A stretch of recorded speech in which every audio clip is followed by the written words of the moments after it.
Nous voilà pour une nouvelle vidéo sur la 40. J'ai beaucoup de projets en cours, plus la vie comme tout le monde, le boulot, tout ça. Qu'est-ce que je peux vous dire? Le CR est toujours là, ma fidèle 88. Celle-là 88, pour ceux qui suivent la chaîne, elle est en stand-by, on va dire. Il faut que je commande des pièces et tout. Je gagne 4 sous pour commander des pneus, tout ça. J'ai trouvé sur une bourse cette magnifique pompe que j'ai polie. Donc ça complète. On va parler de la flèche d'argent, donc une AV40 swap AV10 pour ceux qui viennent d'arriver, carbu 17.5 CP, bon petit clapet tout ça, ER1, kit 70 Airsal T3, bisegment. Elle a pas trop bougé. J'avais, pour ceux qui ont suivi les dernières vidéos, monté cette poulie. J'avais fait rectifier même pour qu'elle soit plus alignée, donc plus calée contre le cadre pour être alignée à mon Vario type origine modifié. Donc pour ceux qui ont suivi, ça marche très bien. Franchement, rien à dire. Donc j'avais fait 2-3 bricoles d'ailleurs qui m'avaient raboté ma belle pipe et donc j'ai dû rectifier un peu la poulie RGD. Voilà, ça franchement, j'ai fait 3 vidéos sur les modifs. Donc en fait c'est un origine modifié avec une cage à galets, avec la modif pour la cage à galets, bref. Allez voir sur la chaîne YouTube, il y a 3 vidéos. La première de tête, c'est comment modifier son Vario avec 2 euros. Bien sûr en prise directe. Quitte à être en prise directe, je suis tombé là-dessus il y a un moment. Alors vous allez me dire, pour les pros, ouais, ça ressemble à du Stockey qui était fabriqué à Toulouse. Eh ben non, en fait c'est un mec à même pas 10 km d'ici.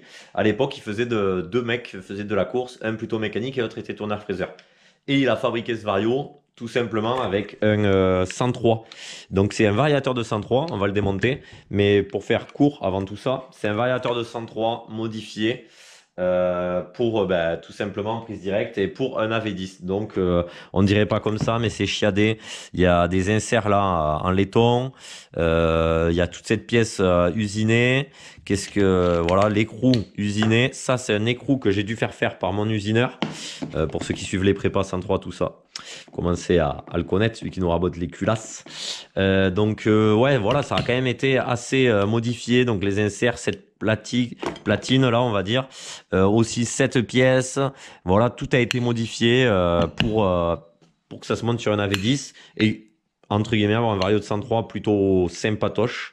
Il y a cette petite croix, voilà, il avait dû faire ça à l'époque. Je sais pas ce que c'est. Donc voilà le 103 modifié, bien modifié, c'est très beau perso, voilà, c'est une pièce que je voulais absolument conserver. On m'avait proposé de me la racheter ou quoi, mais je préférais voilà, c'était un peu le but de la mettre sur la flèche d'argent. Je trouvais que c'était du fait maison, du beau fait maison d'époque, ça aurait bien donné le look, tout ça. Donc si vous avez des infos, j'en sais rien, voilà, si ça vous parle, si vous avez déjà vu ça pour les plus anciens, en course, etc. Si vous avez des idées pour les poids, voilà ce qu'il y a dessus. Je pense que je vais commencer comme ça. De toute façon, j'en ai pas d'autres. Mais voilà. Si vous avez des idées, je pense à Papygien. Si tu vas voir sûrement ça, tu vas me le dire. Je sais pas si tu l'avais vu, ce fameux Vario. Si je te l'avais montré quand tu étais venu, je sais pas. Bon, je vais monter ça. Voilà, ça a été un écrou sur mesure. Enfin, toute une histoire. Mais j'ai enfin cette pièce. Et pour ceux qui se demandent, ça, c'était pareil. C'était avec le Vario. Et en fait, ça se cale là. Et tout simplement, c'est pour le tenir une fois sur la machine pour le bloquer, quoi. Et ça, c'est un superbe écrou, pareil, fait maison, qui vient au milieu. Et celui-là, on l'a fait prisonnier. Plutôt une grosse galère à faire l'écrou, si vous voulez, à faire cet écrou. Voilà, on dirait pas comme ça, mais on s'est creusé la tête avec le Vince et le tourneur. Donc plutôt casse-tête pour l'extraire, tout ça. Et pour finir, je vais le remonter, mais pour finir, ce que je me suis rendu compte, en gros, c'est que quand il est en place, donc ce qui est pas mal, c'est que là, on peut régler la joue fixe. Donc ça, déjà, c'est pépite. Le problème, c'est que quand il est en place avec ma réduction de poulie, autant vous dire que j'ai pas fait les choses à l'envers, mais vous aurez compris, quoi. Voilà, j'ai peut-être gagné 2 centièmes. Mais bon, là, en fait, j'avais rapproché la poulie pour être aligné à l'origine. Et maintenant, en fait, il va falloir que je la décale. C'est plus simple à décaler. Mais bon, voilà. Et donc, le Vario va être un peu plus sur le bout de vilo. Après, bon, voilà, je vais le peser si vous voulez. On va d'ailleurs peser les deux. Comme ça, ça sera un bon délire aussi de savoir à peu près l'équivalent entre l'origine bien modifiée, plus, AV10, et un 103 sur AV10 modifié comme il se doit quand même par des semi-pros. Je parle beaucoup. Je vais remonter le vario. On va les peser et voir ce que ça dit. Bon, j'ai piqué la Tefal. Max 5 kg, il n'y a pas de souci. On va commencer par l'origine modifiée avec écrou. Ouais, je crois qu'il faisait 1 kg et des brouettes. 1 kg 157 grammes. Oh! Combien il pèse d'après vous? Ah, avec l'écrou bien sûr. Franchement, oh, ah ouais, il fait, je pense, 200 grammes de moins. Je dirais 989, allez. Soyons fous. Ah non, 1040. 1040, donc on est d'accord qu'il y a quand même... Ouais, plus de 100, 120 grammes quoi. 120 grammes d'écart entre les deux. Donc je pense qu'après c'est pareil, hein, toujours l'inertie, 1040 c'est bien. C'est bien parce qu'en fait, plus, bon, forcément déjà il y a le côté position. Et puis plus on allège, moins on a d'inertie, donc on va dire de force. Je sais pas si vous me suivez. Par contre, la prise de tour sera plus rapide. C'est pour ça la différence entre, ben, je vois mon CR, la différence entre un enduro et un cross par exemple, ou ces fameux disques pour alourdir le volant moteur. Parce qu'en fait, en alourdissant, pardon, ben, on fait un effet je vais y arriver, de masse en gros, d'inertie. Et ça vous permet d'avoir, même en bas dans les tours, d'avoir ce couple-là, on va dire. Je sais pas si je... Par contre, il faut le traîner quand on prend les tours.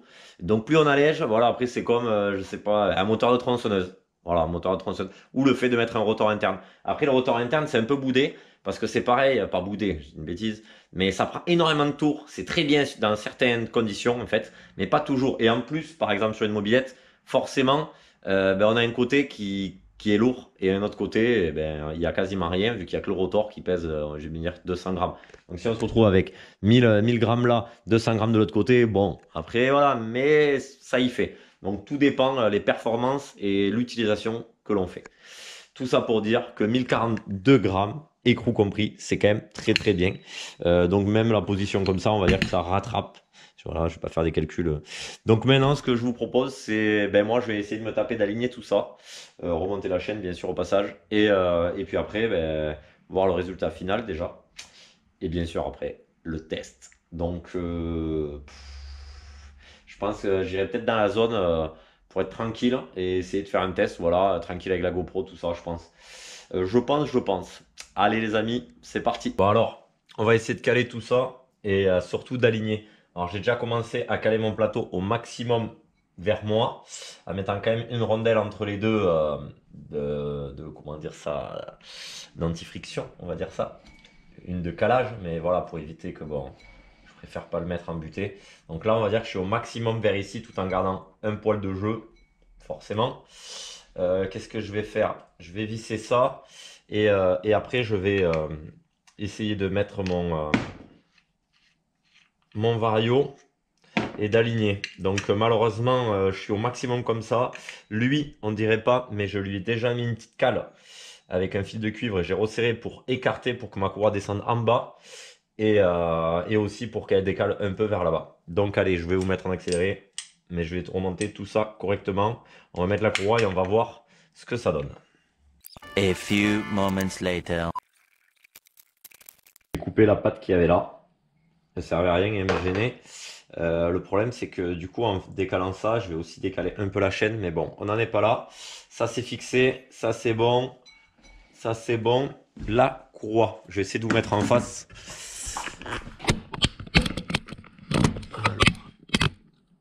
Je sais pas si vous allez bien voir. Mais en gros, je suis pas trop mal. Je suis pas trop mal parce que là, je suis ouvert, forcément, je suis débile. Et là, fermé, je suis pas trop mal. Le truc qui est chiant, c'est que quand le moteur vient comme ça, ce temps, il pivote. Ça, c'est pas fou. Donc, le moteur pivote. Et en plus de ça, je suis à 1 mm de toucher le plateau. Bon, normalement, ça touche pas. Je suis embuté avant. On va mettre notre belle courroie. On verra pour tout ce qui est la chaîne après. Sans me coincer les doigts. Là. Bon. Pas de surprise. forcément ça contre-tire. Forcément au début, vous avez vu, je suis comme ça. Après, il faut se dire qu'il a de la force en bas, même si j'ai pas d'embrayage, ça c'est pas fou. Il a de la force en bas et puis après, plus on va le fermer, plus la courroie va s'aligner. Enfin, vous m'avez compris quoi. Parce que en fermant, eh ben, lui, la joue mobile vient vers la fixe et du coup, je serai mieux aligné. Après, tout est neuf pourtant, mais tout a du jeu. Après, il en faut, jeu de fonctionnement. C'est pas ultra foufou quoi, l'alignement, mais bon, pour l'instant, je peux pas mieux faire. Donc, je pense qu'on va faire un essai comme ça. Dites-moi ce que vous en pensez et je vais essayer de régler voilà, la roue, la chaîne, essayer de faire au mieux pour pouvoir faire un essai. Bon allez, je vais essayer d'avancer, on se reprend. Allez, c'est parti. Bon, je voulais pas en arriver là, mais en fait j'ai un alignement merdique jusqu'à la roue maintenant. Donc en fait, ce qu'il faut que je fasse, c'est ce moteur que j'avais déporté comme ça au max. Ben maintenant, pas le choix, je vais essayer être obligé de le déporter vers là-bas. Donc je vais peut-être pas filmer tout ça, mais voilà en gros, le schmilblick, c'est que je vais essayer de pousser un peu le moteur là-bas pour que lui aille un peu aussi vers là-bas après, du coup vu que je l'ai calé au max vers moi, et que ça soit à peu près aligné avec la chaîne. Voilà, je voulais pas en arriver là, mais en fait j'ai pas le choix. Les amis, grâce à ceci, petit fileté, 2 écrous et pas mal de rondelles, et une douille de 32, j'ai réussi à décaler les cylinder blocks. Donc vous pouvez le voir, avant là il dépassait de, je sais pas, je dirais 4-5 mm. Je l'ai poussé celui-là, j'ai poussé l'autre, du coup mon moteur, hop, je l'ai décalé de 5000. Si j'ai décalé le moteur de 5000, j'ai décalé le vario de 5000. Mais la question est, est-ce que ça va suffire? Donc maintenant, c'est pas foufou, enfin, c'est bien comme ça, mais le problème c'est toujours pareil, c'est cette chaîne maintenant. Donc là vous pouvez voir que l'alignement est vraiment pas ouf. Donc en fait j'ai ma couronne ici et mon pignon là. Donc maintenant je vais essayer de jouer pour aligner le plateau au mieux avec la chaîne et la courroie. C'est pareil, je vais pas le filmer. Pas très intéressant, mais bon voilà, oubliez pas, tout simple pour les cylinder blocks, c'est des bricoles, mais voilà, je préfère le répéter. En tout cas, si vous avez des avis, tout ça, balancez votre commentaire, pouce bleu, abonnez-vous, et on va voir si on peut faire un petit tour d'essai quand même avec ceci. À voir, à voir. Déjà, on va régler ce problème et on verra après. Allez, c'est parti. A few moments later. Bon les amis, c'est le chantier. Si vous voulez, j'ai la cale comme ça, qui vient ici, 19 mm exactement, qui me décale le moteur. Ce que je vais faire, c'est que je me suis pris 2 cales et du coup, je vais encore décaler le moteur vers là-bas d'un paquet du coup d'à peu près 9 mm en espérant que du coup, ça me décale un peu tout et que tout l'alignement soit plutôt pas mal. Et du coup, il va falloir adapter la cale aussi ici, mais je vais voir avec le Vince qui me tourne ça, peut-être aux petits oignons. Vous aurez compris, je peux pas tout filmer, puis ça sert un peu à rien. Donc dès que j'ai la solution, voilà, j'essaie quand même de vous partager un peu le délire. Mais dès que j'ai la solution, on avise. Nous voilà, j'ai remis la chaîne. Ça, on va mettre de côté dans la boîte flèche d'argent. Ça aussi, du coup, c'est bien pratique pour serrer l'écrou.